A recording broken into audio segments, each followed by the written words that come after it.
Bonjour belles âmes. Aujourd'hui, un petit partage, donc sous forme de vidéo. C'est un petit peu la nouveauté demandée par mes guides et par mes esprits. Ils ont envie de communiquer sur l'importance de nos ancêtres et de nos aïeux, aller chercher leur soutien, leur transmission et nous appuyer en fait aussi sur leur force, sur leur savoir, sur ce qu'ils ont appris dans leur existence. Et toutes ces connaissances, en fait, ces savoir-faire, ces acquis, ces qualités ou ces talents sont à disposition si nous cherchons à nous y reconnecter. Ces derniers temps, voilà, ils sont venus me voir plus que d'habitude et d'une façon différente, avec vraiment des messages, des apparitions, des synchronicités. Si bien que le stage que j'organise fin janvier va à la rencontre justement de notre cercle d'esprits alliés de l'invisible, notre cercle d'ancêtres et d'aïeux et notre cercle de ressources et qualités propres. Il y a vraiment un travail spécifique qui est fait sur nos lignées et sur ces transmissions de dons, talents dont on n'a pas forcément conscience. Et je voulais vous partager un petit peu ce que j'ai vécu en fait en envoyant le mail de lancement de ce stage avec des petites instructions sur des préparatifs, voilà, préparer des intentions, etc. J'ai écrit à l'ensemble du groupe, je vous lis. À partir du moment où vous lisez ce mail, vous pouvez demander à vos alliés du discernement, de la clarté, des messages, des synchronicités, de l'inspiration, de vous souffler des mots, impressions, visions, pour vous aider. Et dans ma tête, je me dis, eh bien voilà, je lance le mail, et à partir de maintenant, tout peut arriver. Il est 22 h ce jour-là, un samedi soir, et je termine de regarder un film, je pense voilà, sur Netflix, hein, voilà, j'aime bien les petits divertissements pour vider un peu la tête. Le film s'arrête et la télé se rebranche sur, je crois, TF1, et le spectacle de Kev Adams, que je ne suis pas particulièrement, mais bon, comme j'aime bien l'humour, voilà, je regarde quelques minutes. Et tout à coup, il est seul sur scène, et il y a ce halo de lumière bleue, une colonne, et il commence à parler à son grand-père. Son grand-père qui était vraiment son soutien, son confident, qu'il a toujours encouragé dans son rêve de monter sur scène, de tourner des films. Et son grand-père qui est décédé lorsqu'il avait 13 ans, donc avant de voir tout ce qu'il a vécu, son succès et le fait qu'il ait atteint son rêve. Et il commence à parler à son grand-père qui lui répond de l'au-delà. Alors bien sûr, il y a de l'humour, c'est un sketch, mais qui est basé sur l'amour, et on sent vraiment son émotion et son amour pour cet homme.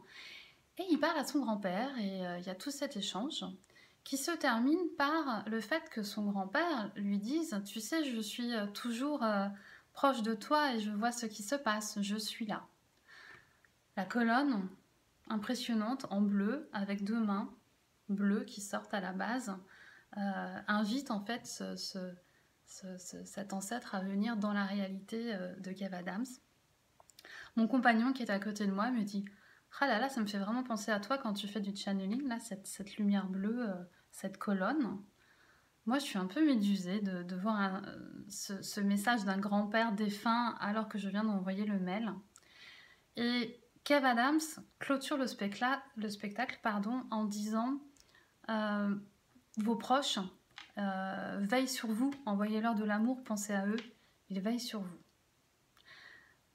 Il n'a pas fallu attendre une demi-heure avant d'avoir ce message en direct à la télévision, et j'étais assez secouée sur le moment, parce qu'en fait, une semaine auparavant, à l'anniversaire de mon papa qui fêtait ses 70 ans, j'ai reçu un message de son père, de mon grand-père, qui nous a quittés il y a 4 ans. Et malgré tous les messages que je reçois donc de nos guides, de nos anges gardiens, et cette année de défunt, je n'avais jamais eu aucun signe de mon grand-père. Aucune sensation, aucun feeling, aucun rêve. J'ai allumé des bougies, j'ai fait des prières pour lui, mais aucun contact. Et ce jour-là, il est venu pendant le repas. Je me suis mise à pleurer d'un coup. Mon père s'est retourné, il m'a dit « Qu'est-ce qui se passe ?» Et je lui ai dit « Papy est là. papy est là. Et j'avais l'émotion de mon grand-père, la joie qu'il avait de venir saluer son fils, patriarche du haut de ses 70 ans. Et il l'a félicité, il lui a dit à quel point il était fier de lui.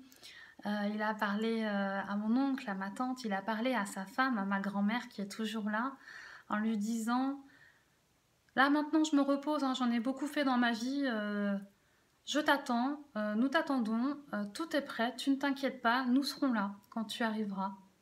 Ma promise de toujours. Et j'étais très très émue parce que ce n'est pas du tout un mot que j'emploie. La façon de parler, l'air un petit peu dur et, et autoritaire de mon grand-père transparaissait dans ma gestuelle et dans mes mots. Et il est venu saluer toute la famille. Il y a eu beaucoup d'émotions, de larmes. Et en plus d'avoir voilà, ce moment dans mon rôle de messagère devant tout mon clan, c'était quelque chose d'assez fort pour moi. Oui, les défunts sont là et ils veillent sur nous. Et depuis ce moment-là, cette validation par le sketch de Kev Adams, du grand-père, comme par hasard, j'ai eu d'autres petits signes pour des personnes qui m'ont consultée et même dans la vie de tous les jours. Tout à coup, les aïeux m'apparaissent et me demandent de transmettre un message. Pas plus tard qu'hier, chez la coiffeuse, parce qu'il faut bien de temps en temps aller refaire sa petite coupe. Je la regarde et je lui dis: mais toi tu as quelque chose dans les mains que tu n'utilises pas, qui est vraiment relié à ta terre natale, et tu peux soigner, tu peux soulager, utilise tes mains. Et j'ai des ancêtres à toi qui me le disent. Et elle me regarde, les larmes aux yeux, en me disant que ses grands-parents avaient un don. Ils posaient les mains, soulageaient les maux, les douleurs des gens, que parfois les gens venaient de 100 km en marchant avec tous les moyens possibles pour venir se faire soigner. Qu'elle sait qu'ils sont là. Je lui dis: mais ils sont là, ils sont près de toi et t'encouragent, hein. C'est ta terre, il faut que tu représentes ta terre. Même si tu n'utilises pas ce don pour des soins avec les mains, accueille ce don en toi, ne sois pas en combat et en conflit en ne voulant pas perdre ton énergie. Il y a quelque chose de l'ordre de l'intégration. J'ai ce don en moi. Après, je l'utilise d'une façon différente.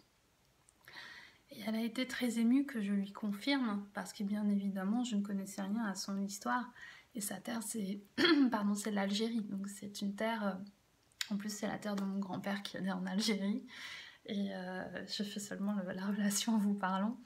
Donc ils sont là, ils veillent sur nous, ils ont des petits messages à nous transmettre. Et si on sait ouvrir nos canaux, nos oreilles, ou demander simplement conseil et soutien, on peut recevoir ces signes, ces informations, des coïncidences de prénoms, des hasards qui n'en sont pas et qui vont nous amener l'info. Tiens, tu pourrais peut-être utiliser ça, ou souviens-toi de ça. Donc voilà, je joue mon rôle de messagère, je vous transmets le message et à vous de l'utiliser, de l'intégrer, de le vivre à votre façon dans votre quotidien. Mais sachez qu'ils sont tellement en joie quand ils viennent, il y a des frissons, il y a des éclats de rire et ils sont contents de pouvoir communiquer. Donc invitez-les chez vous, honorez-les. Un petit rituel, une petite figurine, des photos de temps en temps. Et c'est votre clan, toutes les générations, même celles que vous ne connaissez pas uniquement les parents, les grands-parents ou la strate plus proche, mais toutes les générations. Donc voilà, là ils sont tout contents autour de moi parce que j'ai enfin fait cette vidéo qui était en gestation depuis à peu près une semaine. Et voilà, un premier pas accompagné aussi par eux sur cette petite nouveauté. Et je vous souhaite un très bon début d'année, de prendre soin de vous et d'accueillir tous les messages de l'univers.